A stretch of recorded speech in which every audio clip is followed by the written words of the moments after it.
Hello friends, ఎలా ఉన్నారు? అంతా బాగున్నారు కదా?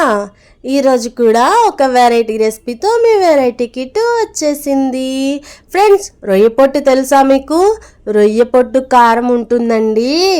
నోటికి రుచిగా పుల్ల పుల్లగా రోజుకొక్క ముద్ద రొయ్య పొట్టు తింటే ఎంత ఆరోగ్యమో అంతే రుచి.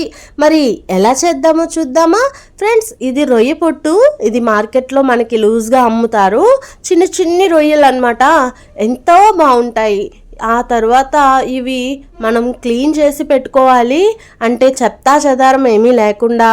అలాగే జల్లెల్లో వేసి ఒక్కసారి ఊపినట్లయితే అడుగున ఉన్న చిన్న చిన్న రజన అంటే ఇసుక ఉంటుందండి, ఎండు పెట్టినవి కదా, అవి మనం తీసేసి కొంచెం మందపాటి బాణలిలో వేయించి పక్కన పెట్టుకోండి. అదే మూకిడిలో ఇలా 2 చెంచాల నూనె వేసి సాయమినపప్పు, జీలకర్ర, 4-5 ఎండుమిర్చి, కారానికి మీరు కొంచెం ఎక్కువ కారం తింటే ఇంకొంచెం పెంచుకోవచ్చు.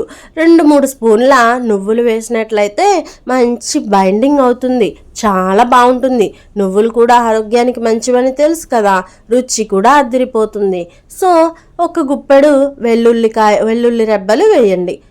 ఇది కూడా మనకి ఆరోగ్యానికి మంచిది, అలాగే టేస్ట్ని ఇస్తుంది. ఒక గుప్పెడు కరివేపాకు వేసుకున్నట్లయితే చాలా బాగుంటుంది. సో ఇవన్నీ కూడా చక్కగా రెపరెపలాడుతూ గట్టి పడేలాగా వేయించండి. ఆ తర్వాత ఈ వేయించి పెట్టుకున్న రొయ్యి పొట్టుని దానిలో కూడా వేసేయండి. 1 చెంచాడు పసుపు వేయండి. అలాగే రుచికి సరిపడినంత ఉప్పు వేయండి. కల్లుప్పు అయితే అద్దిరిపోతుంది. ఒక చిన్న గోలీ గింజంతా చింతపండు వేయండి. అంతే. ఇవన్నీ కూడా ఒక మిక్సీ జార్లో వేసి కొంచెం బరకగా ఆడించినట్లయితే చాలండి. చక్కటి రొయ్య పొట్టు పొడి అద్దిరిపోతుంది. కొంచెం నెయ్యి, 1 ఉల్లిపాయ ముక్క నంచుకొని తింటే వాహ్ వా అంటారు.